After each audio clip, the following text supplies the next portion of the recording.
You're listening to the Back Porch Talk podcast.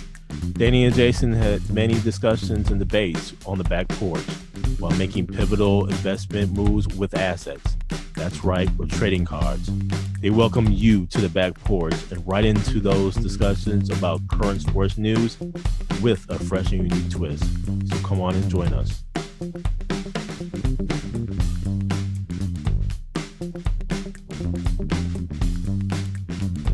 So let's go ahead and go into our overall thoughts on the 10-part series of this documentary and where we're going to categorize it in how we view things and our takeaways from it.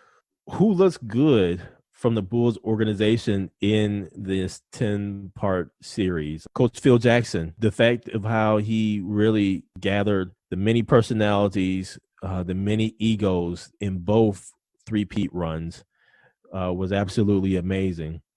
The fact of him letting Dennis Rodman just let him go to Vegas. Dennis Rodman needed this little break.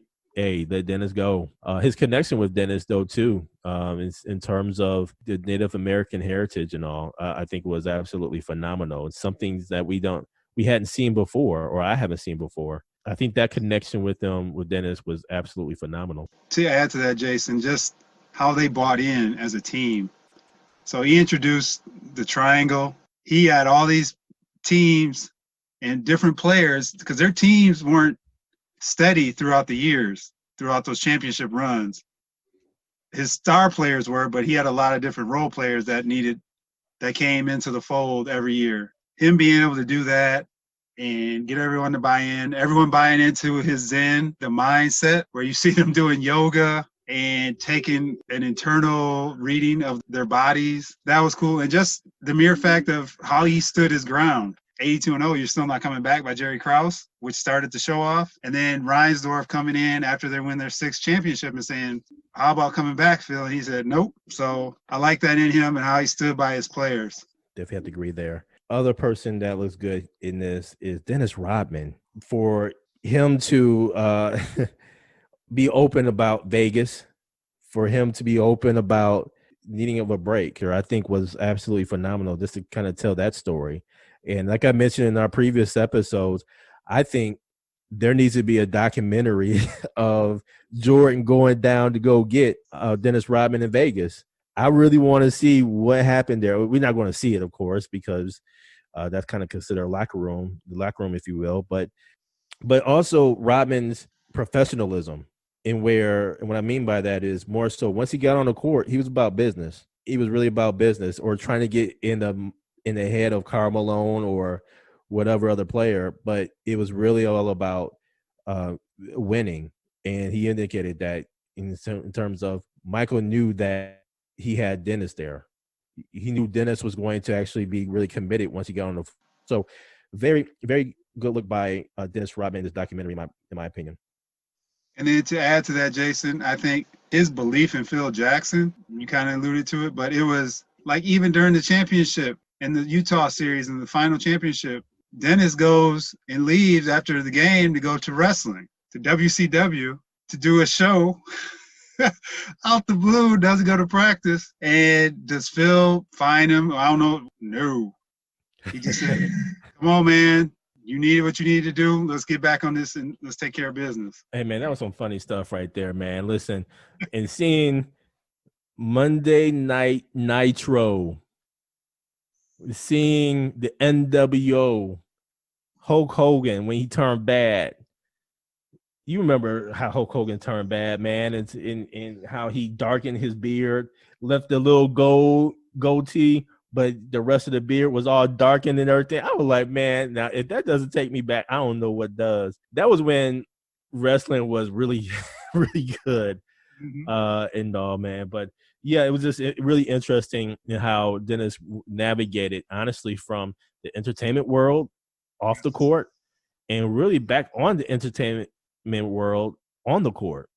So I don't think we give enough props to Dennis for that. I mean, when you think about how a lot of players now are doing a lot of stuff off the court, back then it wasn't a whole lot of players doing that. Yeah. I mean, in terms of having the extracurricular. I mean, Jordan was, because obviously he had all the endorsements, and yeah, he was, he filmed the movie, of course, but a lot of the players weren't doing that. But Dennis Rodman, he was actually doing entertainment on both sides, different form of entertainment, but he still came on court and did the job and did it very well in the Hall of Fame career. So I don't think Rodman gets enough credit for that. And it may have looked like Dennis was a knucklehead or whatever, but Dennis lived his life. And that's why I believe he looks very good in this documentary. Last point on Dennis Rodman, he saved them in a couple of those championships too. I've said this before, so that's another reason he looks good, because they don't highlight it because it's Jordan. But if you go back and watch the games, if you have that time, see what Rodman did for them in those series, 96, 97, 98. So B.J. Armstrong, another one who I think looks good in this documentary, however you want to call it. But B.J. Armstrong is another one who looks very good in this. Just his competitiveness, especially when he played against the Bulls, when he decided to go to the Hornets. They played each other in the playoffs, and how B.J. Armstrong came strong in that one game and led the Hornets to a victory over the Bulls in Chicago Stadium. B.J. went ahead and competed against Jordan. B.J. tells a story of how when Jordan was playing baseball, I think this was during the strike, Jordan comes back up and they go out for brunch. After they eat brunch, B.J. talks a little trash. Next thing you know, B.J. was like, well, I'm on my way to practice. Why don't you come on through? Next thing you know, they play one-on-one, and then the rest is history. So I think B.J. looks very good in this 10-part series. John Paxson and Steve Kerr, they won championships for the Chicago Bulls. We talked about earlier how the Utah Jazz did not double on Jordan, how Phil Jackson decided to let the play run after Jordan strips Karl Malone. Ultimately, again, Jordan hits the last shot. But they didn't double on Jordan. That is because, in my belief, is because in previous championship runs, especially with the Lakers, it's the Phoenix Suns, they always doubled on Jordan at the very end, and Jordan will always find the open shooter, that being John Paxson or Steve Kerr in later series, the second three-peat. And so Paxson and Kerr gets a very, very good look in here. Folks who looks good from a Bulls organization standpoint, the security guards, or just the security, man. They look actually good in this documentary, man. You really get the behind the scenes on security. Now, I'm pretty certain folks now will be a little bit more muscular in nature for security. But Bulls security was a highlight here as well. What say you, Danny? Yeah, I think with the security, it just showed not only protecting Jordan through all of the media and him even walking the building, man, they would mob him everywhere he went. So security was key from that standpoint for his personal security. Ultimately, they were someone he relied on in life, which obviously you wouldn't see in the forefront, but you see him joking around with them. And then at the end, the security guard where Jordan looked to him as a father figure with his father passing earlier, where he looked out for Jordan not only from a basketball standpoint, but from a life standpoint. It was very interesting to see that, how he interacted with his security and how they had his back on everything. No, I agree there. The other person who looks good from the Bulls organization, I would say, is Scottie Pippen, and really his defense. His defensive play really stood out, but more so in their first championship run, in terms of how the docuseries was edited. His defense on Magic Johnson was absolutely phenomenal. Scottie's defense was highlighted, I think, more so at the beginning of this documentary, as opposed to the rest or throughout the remainder episodes here. I think, in a sense, that could be a reason why Scottie, or there are reports, or allegedly, that Scottie is not too pleased with this docuseries. Allegedly, there's indication that Scotty actually saw this docuseries before it even was presented to ESPN or really pushed out there for our consumption. So allegedly, if Scotty saw this beforehand, he should have known, and he was okay with it. He should have known that it was good. But I think allegedly the reason why he's not feeling too pleased with this because of the reaction of it by the millions of people who have watched it. So Scotty's defense was very much a highlight. It also proves to me, though, that with Scotty, he sacrificed a whole hell of a lot.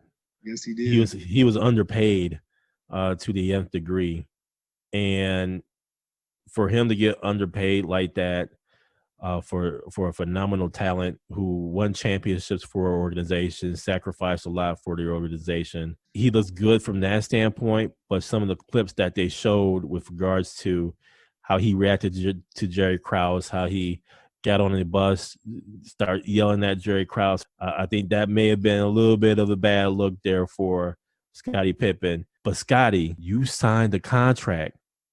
Reinsdorf told you this is a bad contract, but yet you went ahead and signed it. I don't know if you were hoping that they would renegotiate a deal after a certain period of time. I don't know. But, man, you signed the contract. The other person that looks good in this, Krause. Just for him putting some of the pieces together. Yes, Jordan was already there. Krause, in a sense, assembled a juggernaut of a team. And you got to give him props on that. Yeah, I agree. Some of the moves he made, like the Pippen for Polynice and getting Rodman there for that second run, those were key components, man. And when they lost Horace Grant to Orlando, they were able to pivot to get Rodman. So that ultimately showed from his GM standpoint, he knew what he was doing. He trusted Phil Jackson and gave Phil Jackson the chance and fired Doug Collins, who was Jordan's guy. He took that chance and put it on the line and brought Phil in to take over. So he did a lot of moves from a GM perspective that get overshadowed by breaking the team up going into the 99 season. So we just didn't want that to get lost in the shuffle. Thank you for joining us at Back Porch Talk Podcast. You can also join us on Twitter by tweeting us at @back_podcast. For more information, you can go to our website, which is backporchtalkpodcast.com. You can also email us at backporchtalkpodcast@gmail.com. Again, thank you for joining us, and remember that there's enough hate in the world, so go ahead and spread a little love.